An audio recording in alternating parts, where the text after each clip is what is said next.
నమస్కారం. ఈరోజు పరిస్థితి చూస్తుంటే తిరుమల తిరుపతి దేవస్థానంలో నిన్న ఈటీవీలో చెప్పారు, వచ్చిన ప్రముఖుల్లో సినిమా ఆర్టిస్టులు కానీ రాజకీయ నాయకులు కానీ ఎవరైనా వచ్చి వాళ్ళు కూడా కాకుండా మరికొందరు దర్శనానికి వచ్చి అక్కడ పుట్టినరోజులు, రికార్డింగ్ డ్యాన్సులు ఇవన్నీ వేస్తున్నారు. దీనివల్ల పవిత్రతకు భంగం కలుగుతుందని చెప్పారు. కాబట్టి దీని మీద విజిలెన్స్ అధికారులు బాగా తనిఖీలు చేసి ఎవరైతే తిరుమల తిరుపతి దేవస్థానంలో వీడియోలు తీస్తారో, ఎవరైతే పుట్టినరోజు పండుగ చేసుకుంటారో వాళ్ళనిపై కఠిన చర్య తీసుకోవాలని నిర్ణయించారు అన్నారు. అయ్యా, తిరుమల తిరుపతి దేవస్థానం పవిత్రమైనది. పవిత్రంగా అందరూ భారతీయులే కాకుండా యావత్ ప్రపంచం కూడా తిరుమల తిరుపతి దేవస్థానం అంటే కలియుగ దైవంగా ఆయన పైనుంచే దిగి వచ్చి ఇక్కడే స్థిరంగా ఉండాడనే ఒక నమ్మకం, ఆయన దగ్గరకు పోతే ఏ సమస్య పరిష్కారం అవుతుందో ఒక నమ్మకం, ఆయన దగ్గర పోతే మన కష్టాలు తొలగిపోతాయని ఒక నమ్మకం. ఇన్ని నమ్మకాలు ఉంటే మన అసెంబ్లీలో మాత్రం నమ్మకం లేదు. ఉంటే లడ్డు మీద ఒక ఆయన గొడవ చేస్తుంటే, ఒక ఆయన ఫోటో ఎత్తుకొచ్చి చెప్పులతో వచ్చాడని ఒక ఆయన గొడవలు చేస్తుంటే, అసలు శాసనసభలో కానీ శాసన మండలిలో కానీ పార్లమెంట్లో కానీ రాజ్యసభలో కానీ ప్రజలకు ఏం కావాలా, ప్రజలు ఏం చేస్తే ప్రజలకు మేలు జరుగుతుంది అని వాళ్ళు కొన్ని శాసనాలని తీసుకొని వస్తూ వాటిని అమలుపరుస్తూ ఉంటారు.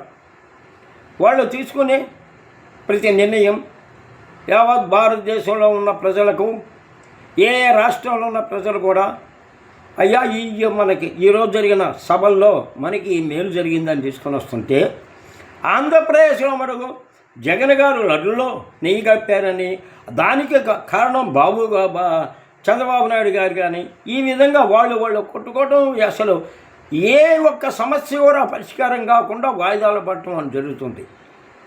సరే, తిరుమల తిరుపతి పవిత్రమైన దేవస్థానంలో కాంట్రాక్ట్ లేబర్లను అనేక హింసలు పెడుతున్నారు. ఎవరో ఎఫ్ఎం అంట, ఎవరో మన దీనికి సూపర్వైజర్లు అంట, ఏది డిపార్ట్మెంట్కి టీటీడీకి సంబంధించిన సూపర్వైజర్లు అంట, ఆఫీసర్లు అంట, తర్వాత హెల్త్ ఇన్స్పెక్టర్ అంట, హెల్త్ ఆఫీసర్ అంట. ఆడవాళ్ళ యొక్క పరిస్థితుల్లో వాళ్ళు ఏం చేస్తున్నారు అనేది విజిలెన్స్ వాళ్ళు ఎందుకు పట్టించుకోలేదో బయట వాళ్ళ సంగతి దేవుడికి ఎరుక. మేము మెమోరాండాలు ఇచ్చి ఇంతకాలమైనా కూడా దాని గురించి ఎంతో తిరుమల తిరుపతి దేవస్థానంలో ఇంత అన్యాయం జరుగుతుందా, అసలు నువ్వు ఏ విధంగా మెమోరాండం పెట్టావా అని ఇంతవరకు ఒక అడగలేదు. అంటే యథార్థం అక్కడ జరుగుతున్నాయి. వాటిని కానీ ఎవరన్నా కానీ ఎదుర్కొంటే వాళ్ళకి ఉద్యోగాలు లేవు, వాళ్ళ కార్డులు పెరుక్కుంటారు, వాళ్ళకు రావాల్సిన రాయితీలు లేకుండా చేస్తున్నారు. మరి ఎవరు అరికడతారు? ప్రభుత్వం చూస్తే శాసనసభలోను శాసన మండలిలోనూ లడ్డు విషయం కూడా పెట్టుకుంటారు. అక్కడ వాళ్ళు చూస్తే విజిలెన్స్ వారి వల్ల ఇక్కడ పుట్టినరోజు జరగాలంటే ఎవరు పుట్టినరోజు చేసుకునేది? అసలు ఎవరిని ఎవరికైతే మీరు ప్రత్యేక దీనితో దర్శనాలు ఇస్తున్నారో వాళ్ళు చేస్తున్నారు. మరి వాళ్ళని ఎందుకు మీరు పట్టించుకోరు? వాళ్ళ వల్ల ఎందుకు చేయరు?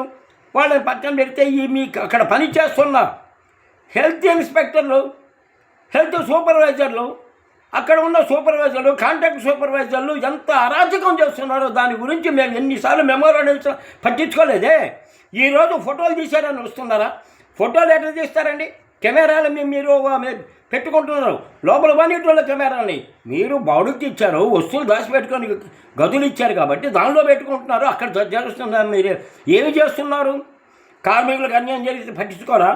ఒక కార్మికుడికి న్యాయం మాట్లాడిన కార్మికుడిని 25 రోజులు డ్యూటీ లేకుండా చేస్తే అతను ఏ విధంగా ఇచ్చేయాలా? అక్కడికి వచ్చినాడు కొడుకు గంటకు ఒకసారి ఏది పులిహార అంటారు, దానికి అది కాకపోతే దద్దోజనం అంటారు, కాకపోతే పెరుగన్నం అంటారు, లేకపోతే సాంబార్ అన్నం అంటారు, కాఫీ అంటారు, టీ అంటారు, పాలు అంటారు. ఇన్ని చేస్తున్నారే. మరి అక్కడ పని చేస్తున్న వాళ్ళ మీద హరాస్మెంట్ చేస్తున్నా ఈ లక్ష్మణ్ కానీ ఈ శరత్ కానీ వీళ్ళ వీళ్ళందరినీ ఇంకా ఎందుకు మీరు యాక్షన్ తీసుకోలేదు? మరి ఆ చరణ్ అయితే మరీ ఘోరం. అసలు కార్మికుడిని తొలగిస్తున్నామంటే ఏ అధికారం ఏం తొలగిస్తారు? కార్మికుడు చేసిన తప్పేంది? ఆయన ఏదో ఇంటికాడ వీడియోలో పెట్టుకుంటాడు. నేను కూడా ఒక ఇంటికాడ వీడియోలో పెడుతున్నానండి. ప్రభుత్వాన్ని ఏమన్నా తిట్టితే, దేవస్థానం ఏమన్నా తిడితే, అక్కడ ఉన్న కార్మికులను ఏమన్నా చెడగొడితే, లేదో పైన ఏమన్నా మీటింగ్ పెడితే తొలగించాలా? అటువంటిది లేదు. అంటే విజిలెన్స్ ఆఫీసర్లు కూడా వాళ్ళకి కక్కుర్తిపడ్డారా? ఇప్పుడు అక్కడ మఠం ఉందండి. ఆ మఠం కాడ ఉన్న అంగళ్ళు ఉన్నాయి. ఆ అంగళ్ళలో ఏ మఠం అంటేది అంగళ్ళ దగ్గర లంచాలు తీసుకుని ఉంటే అక్కడి నుంచి ఒక కంప్లైంట్ పోతే ఆ కంప్లైంట్ని విజిలెన్స్కి పోకుండా ఎందుకు ఆపారు? ఆ చుట్టూ ఉన్న కాడ ఎవరు కంప్లైంట్ చేస్తున్నా ఒక పంతులు గారు, అంటే దేవస్థానంలో పనిచేస్తున్న పంతులు గారు, అయ్యా ఈ విధంగా అన్యాయం చేస్తున్నారు, లంచాలు అడుగుతున్నారు, మా లంచాలు ఇవ్వకపోతే ఇది జరుగుతుందని చెబితే దాన్ని ఎందుకు మీరు ఆ కాగితాలను తొక్కేశారు? రిటర్న్గా మా కార్మికుడు ఒక లెటర్ ఇస్తే దీనికి సాక్ష్యాలు లేవు, అడ్రస్ అన్నారే, అసలు అది అవునా కాదా అని పవిత్రమైన దేవస్థానంలో ఇది జరుగుతుందా లేదా అని విచారించారా? విచారించలేదు. ఎందుకంటే అక్కడ చేసిన అవినీతి చేసే వాళ్ళకి మీకు ఏదో లాలూచి ఉన్నందువలన మీరు విచారం చేయాల. సరే, కార్మిక ప్రతినిధులుగా మేము ఇచ్చిన మెమోరాండాలను ఎందుకు మీరు చర్చలు జరపడం లేదు? వాళ్ళకి రావాల్సిన 2023లో వాళ్ళకి రావాల్సిన డబ్బులు ఎందుకు ఇవ్వటం లేదు? అన్నదాన దీనికాడ వాళ్ళు 80 మందికి జీతాలు రాకపోతే మీరు ఎందుకు గమ్ముకుంటారు?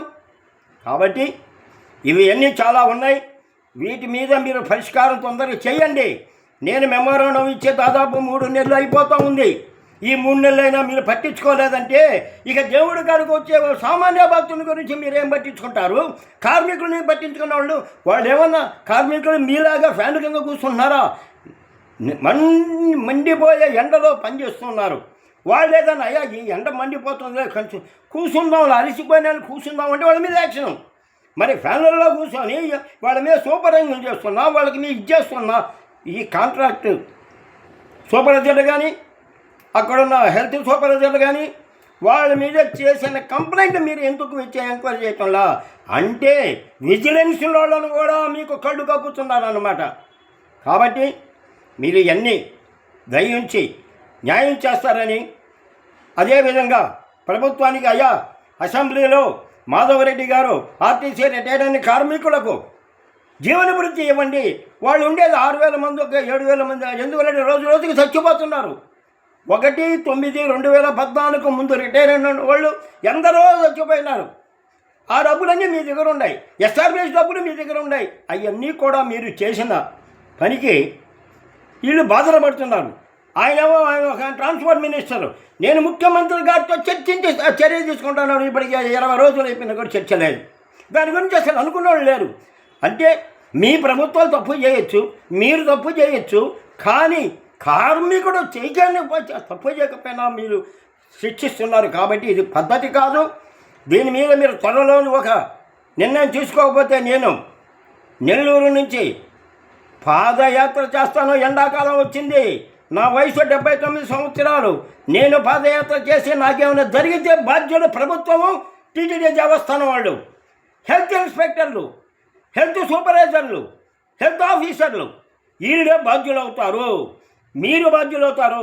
నేను ఇచ్చిన మెమోరాండంకి ఎటువంటి సమాధానం లేదంటే అది దేవస్థానం పరువు మీరు తీస్తున్నారు, ఆ దేవుడి యొక్క పరువుని మీరు తీస్తున్నారు. కాబట్టి న్యాయం చేయండి. కాంగ్రెస్ పార్టీ కార్మిక సమస్యల మీద పోరాటానికి సిద్ధంగా ఉంటుందని మరోసారి మీకు తెలియజేస్తూ విరమిస్తున్నాను. నా పేరు ఎస్సి సుబ్బారావు. నేను అసంఘటిత కార్మిక ఉద్యోగ కాంగ్రెస్ ఆంధ్రప్రదేశ్ సౌత్ జోన్ ఇన్ఛార్జిని మరియు రాష్ట్ర అధికార ప్రతినిధి. నాకు అయ్యా నేను ఏ బాధ్యత లేకుండా మాట్లాడుతున్నాను. ఒక బాధ్యత ఉంది కాబట్టి ఆ బాధ్యత ప్రకారంగా మాట్లాడుతున్నాను. నేను పెట్టిన కంప్లైంట్కి మీరు తొందరగా మీరు నాకు న్యాయ విచారణ చేస్తారని, లేకపోతే ఈ మండుటి ఎండలో నేను పాదయాత్ర చేస్తాను. ఈ వయసులో పాదయాత్ర చేస్తే కార్మిక సమస్యలో పాదయాత్ర చేసి నాకేమైనా జరిగితే బాధ్యులు ప్రభుత్వము, దేవస్థానం.